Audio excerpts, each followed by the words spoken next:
പ്രായമേറെയുള്ളൊരു വല്യമ്മ ഇങ്ങനെ വിറക് കെട്ടിയിട്ടിട്ട് നടന്നു പോവാ. ഒരാൾ വന്നിട്ട് സഹായിച്ചു.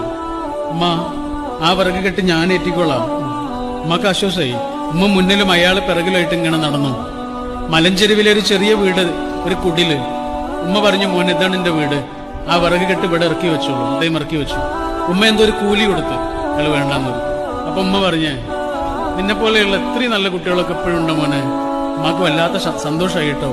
മോനൊരു കാര്യം ചെയ്യണം, നല്ല കുട്ടികളെ മാത്രം കേടുവരുത്താൻ വേണ്ടിയിട്ട് ഒരാൾ ഇറങ്ങിയിട്ടുണ്ട്, അവന്റെ അടുത്തേക്ക് പോകരുത് കേട്ടോ. അതാരോ ഉമ്മ?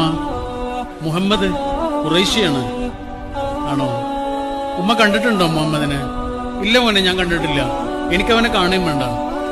ഉമ്മ, ആ മുഹമ്മദാണ് ഈ നിൽക്കുന്ന ഒരാദർശത്തെ എത്ര മനോഹരമായാണ് ജീവിതം കൊണ്ട് പരിഭാഷപ്പെടുത്തിയതെന്ന് ആലോചിച്ചു.